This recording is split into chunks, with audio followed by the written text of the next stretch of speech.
next time we will be talking about Doctor Strange in the Multiverse of Madness. This is supposed to be the epic bridge between cinematic universes. This is the visual effects feat of a lifetime. A Hmm. Benedict Cumberbatchabalooza.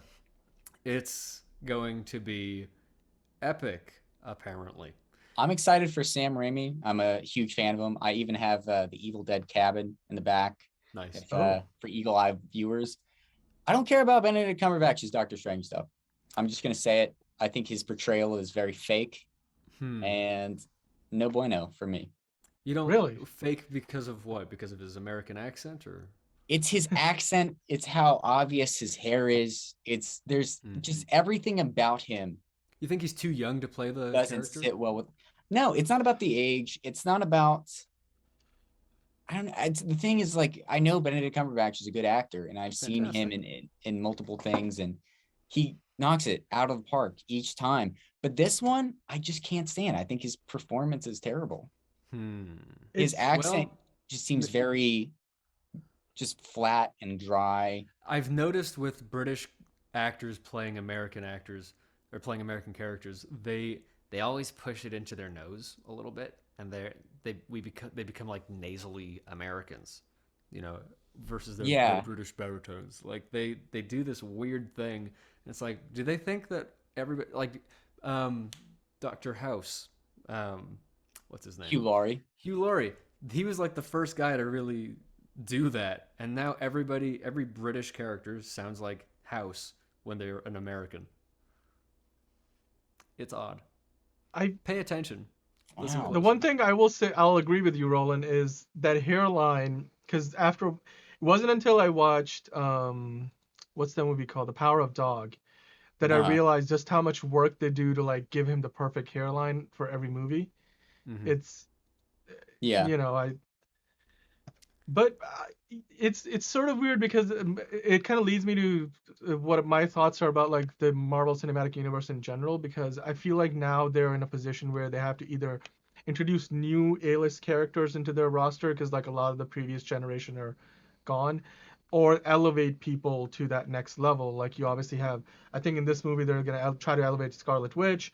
Doctor Strange is taking on a more central role seemingly, but I feel like some of these characters they're starting to dive deeper into their catalog, and Mm. while they do a pretty good job of drawing interest, I just feel like the source material isn't as strong as what some of the you know those other characters had. And that's what worries me, and not just worries me, sometimes they just don't connect. I don't know, like this movie has so much going for it. If you go by the Yeah, trailers, just the cameos alone will probably draw a lot of people, but Doctor Strange as a character was just not somebody who I ever truly felt endeared to, I suppose. yeah. I haven't seen any of the Doctor Strange stuff. I know that WandaVision is like required watching for some of this. I didn't see Shang Chi. I didn't. My last and actually like one of my first, I saw the Guardians of the Galaxy movies 1 and 2. I saw Spider-Man, this most recent one. um, and I will say, like, Marvel always does a good job of catching you up and making the story accessible if you haven't seen everything that comes before it. Mhm. um, so I'm going to be going into this kind of blind, with my only context being he's been part of the Avengers. He's a friend to Spider-Man. This is probably taking place after into the not into the Spider-Verse, after Homecoming. Did you see the first No, Doctor No Way Strange? Home. No Way Home. They, No Way Home. they all have home in the title. That's Yeah. the it can kind of get confusing, It like it can. was, yeah. Did I see what? The Did first you see Doctor the first Strange? Doctor Strange? No. Okay. All right. No. But I'll that's be the honest, thing, that like, movie was pretty inconsequential in the grand scheme of things. If anything, that felt like they did a lesser version of the Iron Man movie, the mm, first Iron Man movie, because he came across as like a Tony Stark, except he was a doctor and not an engineer. Just the personality traits. I'm not saying like his vocational stuff or the personality traits were the same. I mean, there was some good stuff about that movie, but even visually, I feel like people like that went to see that movie and they were like, "Oh, they did that Inception thing because of things like yeah. cityscapes folding in." And I like the Yeah. visuals. I think Mads Mikkelsen was a good part of that film, but It's just in the grand scheme of things, that first Doctor Strange movie was sort of like, is there so you can now have a reason for Doctor Strange to exist in the world without him just randomly showing in an Avengers movie, which I Yeah. think it's like after that movie, the next one he's in, he makes like a cameo in the Thor Ragnarok, and then he's Yep. in Avengers Infinity War. So you really don't get a lot of screen time for him from that point to Infinity War, and he's a big part of Infinity War. So I see the reason for that movie to exist, but I don't. God, I guess they you could have know, introduced him like Black Panther and Civil War. I would have taken that too. So they jump around so much in time and space in these things that like, everything's sort of in media res. You could just like, I guess this is where we are in a story, and they're entertaining and they do plenty of fan service in these movies. When you can show up in any number of movies per year, I'm just wondering about the type of residual payments these guys get, because they're in everything, even if just for a couple frames. Like we talked about Daredevil showing up in Spider-Man. Hmm. Like, he's now in that movie and now that can movie made like appear. $2 billion, I know, 1.8. and now he can appear in any Marvel movie Yeah. going forward. And if he does, it's like, that's just financially, what a wonderful way to get set up with residuals as an actor, being in the MCU. I don't know. Oh, That wait, was my that's a main Chinese takeaway just poster? now. Yeah. No, I agree. I thought Daniel was going to say something, and he just left you hanging. No, uh, I'll say this. I haven't bought my tickets for this movie yet, and I am worried Mhm. that I won't be able to go see it before we do our next episode. Oh, And so really? like that is something that I've got on my mind right now, because it is a movie that when the tickets went on sale, it like started crashing some servers, or at least things were going pretty slow, and like Fandango had some trouble. I know the Mm. AMC site crashed for a short while, and I don't know if that's a reflection of those sites not being set up well enough, because the pre-sales were not as good as Spider-Man No Way Home, but it was, really good. So there's a lot of people who are going to go see it on the first weekend. I just think this is one of those movies where the expectations have been set so high. There's a Yeah. high chance that a lot of people might walk out disappointed, because they've got all these theories for things that are going to happen, which will probably not happen. So that's my concern. I mean, I'm going into it thinking I'm sort of in the same mindset for this that I was for the Batman, because the Batman hype kept on going for so long that eventually I sort of like got over it, and I was like, I don't know, I've seen so much of this and it may not be that good. And then I started to doubt my own hype, and I feel like with this movie the same thing has happened. And I remember my experience watching the Batman in IMAX, mind you, Yeah. was not nearly as good as when like a month later I watched it at home on my 65-inch TV with my home theater sound. And I'm like, how did Ooh. I have a better experience watching it at home than on IMAX with like the giant screen and the huge sound system? And I think it's because my expectations were different. So I Yeah. feel like that's gonna happen with me on this one, which is unfortunate. Yeah. I'm actually optimistic about it. There is definitely a lot of hype. Um, I've been seeing a lot of matinees lately, which is a good way to hack the ticket things. Also, theaters have been kind of empty, but maybe that's just a matinee thing. I think it's a Batman Um, thing. Yeah. but yeah, that's my life hack. Can For I ask you a question? Do you often go always. see movies like on your own, or do you feel compelled to like bring somebody with you? Um, you mean like when I go to the movies, do I go alone? Yeah, like I mean, especially like say for example, it's a matinee and you need to go. I don't know, like did you go see Memory with somebody, or was that just like a solo trip to the theater?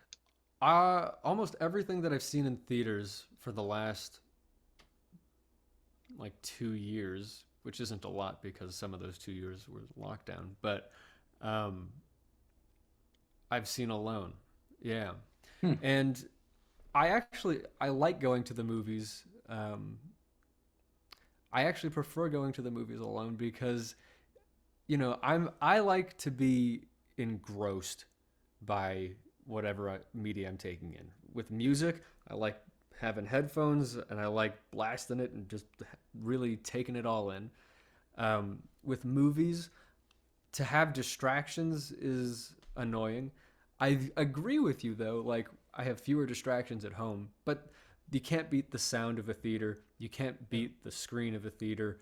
I like the coming attractions. I like, all of that stuff. I do not care for the virtual reality, augmented reality pre-show stuff, or the Regal Noovie stuff, where it's like a YouTube video on screen with people. It's like what we do, but right before the movie. I don't know if you've been seeing any of that stuff. I've never seen that. I Oh mean, gosh, it's if a you're just Regal rolling thing, it out probably. over here, California thing. let me tell you, something obnoxious is coming your way. Gotcha. I know with like AMC theaters, what's always annoying is they play way too many trailers in front of most movies. So like you're sitting there for 20 minutes watching trailers, Yeah.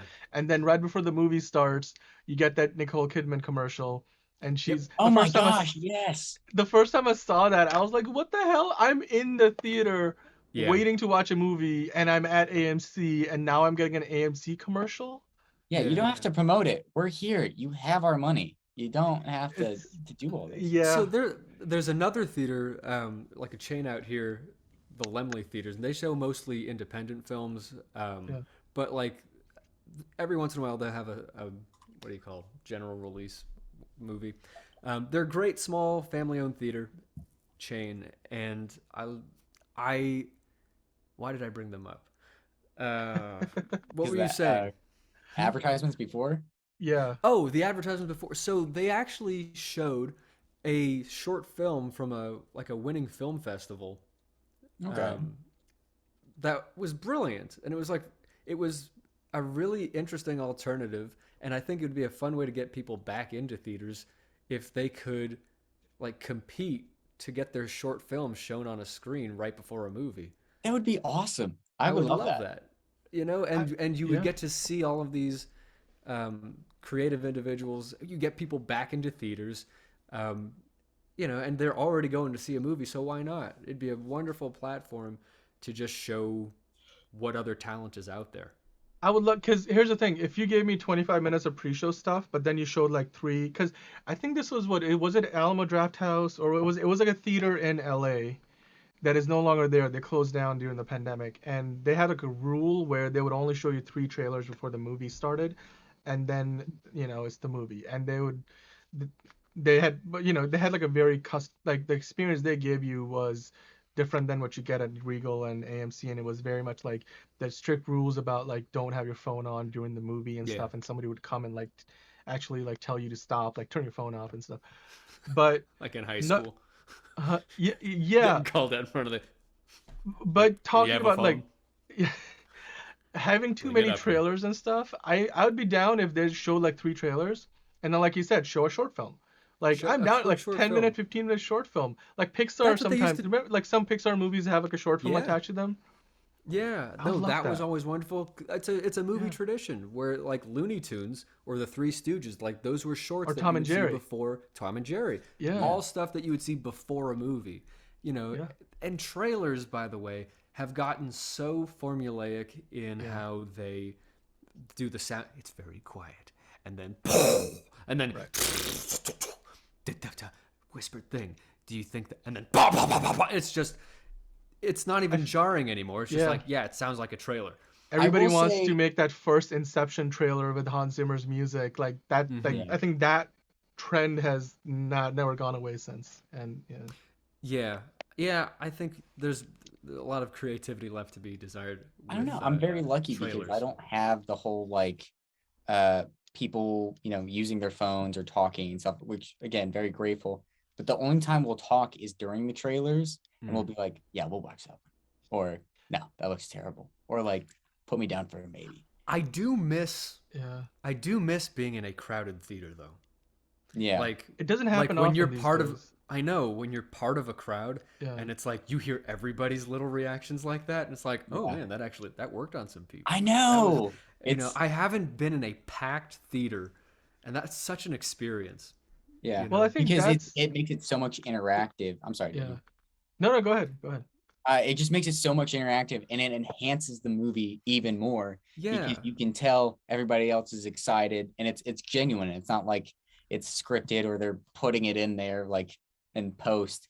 it's so fun. And then whenever there's like a sad moment, there's just this intense silence that just sticks with washes you. over everybody. It's Yeah. great.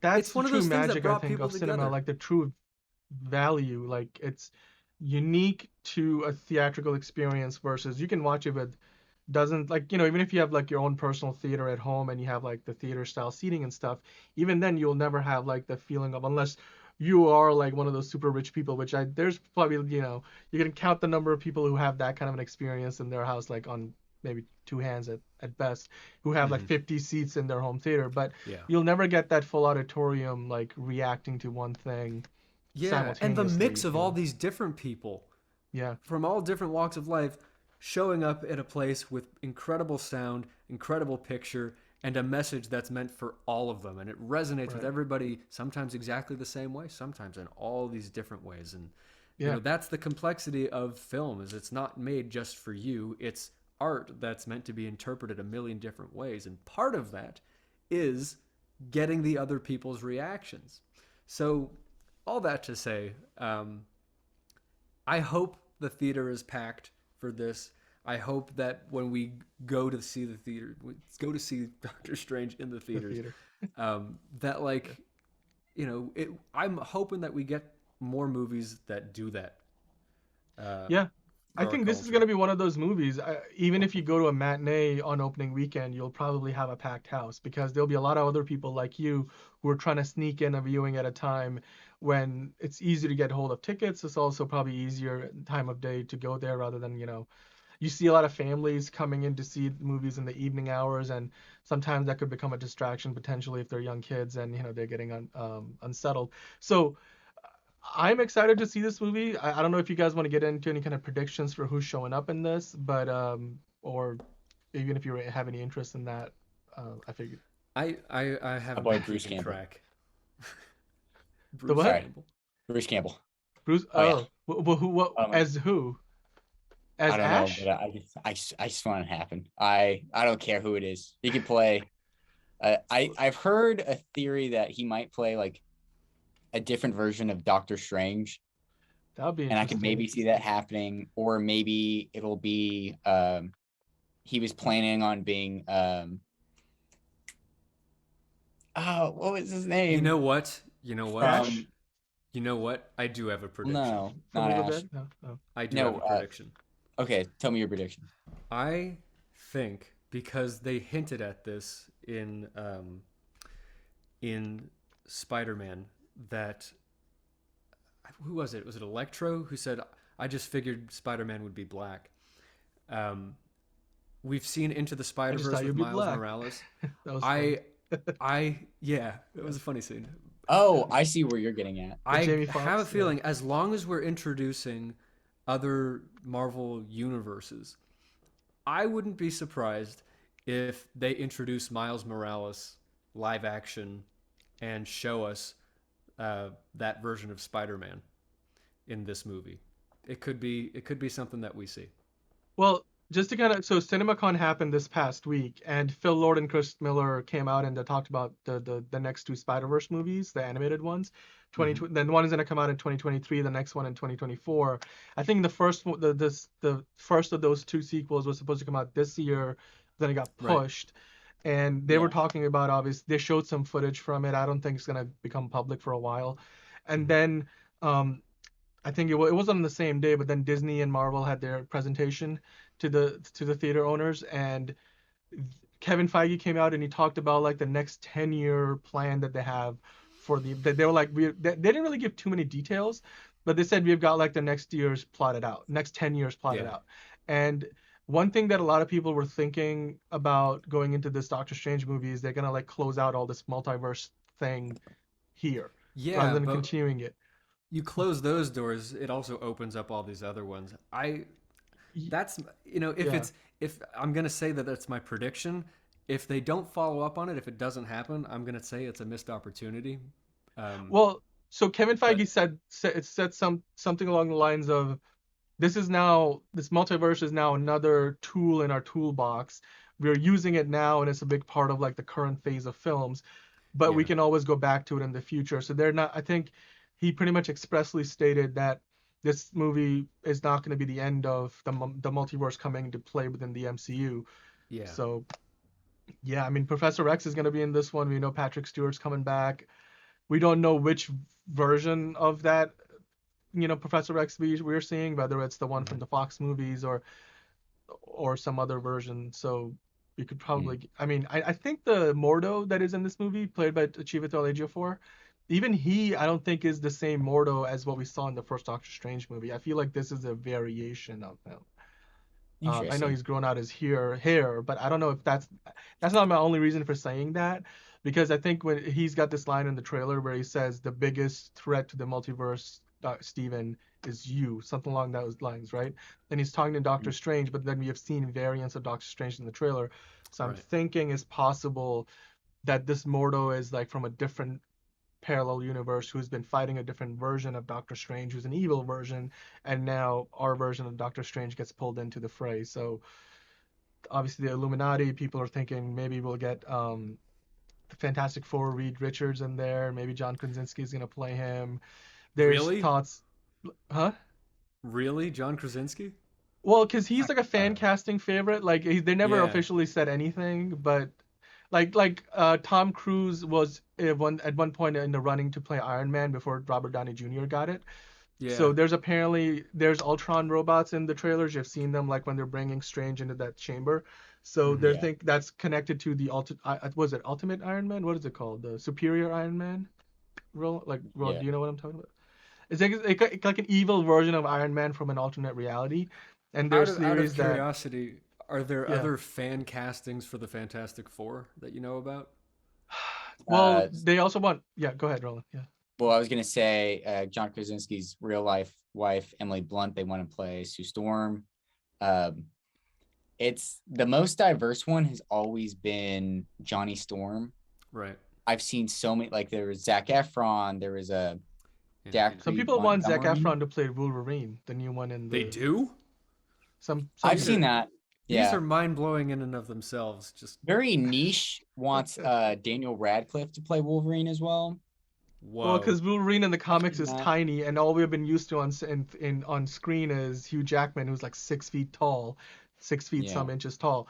So it would be like it would be comic accurate, but I think for most people who know Wolverine from those movies with Hugh Jackman, it will be like throw them off. Like Daniel Radcliffe, like there's a huge difference Yeah. in physical stature there. So um, and I don't know how much muscle he can put on. Like Hugh Jackman would get ripped for those. I don't Yeah. know. We're gonna have to see how much hair he can put on for the Weird Al movie. Okay. Well, I mean, I think we have dissected this movie enough for now. Let's see what Yeah. it actually has to offer when it comes out in a week, or less than a week. We're doing this on a Sunday. The movie's coming out in like 4 days, so I'm sure we're all gonna get a chance to see it. I gotta find my tickets, or get Same. my tickets.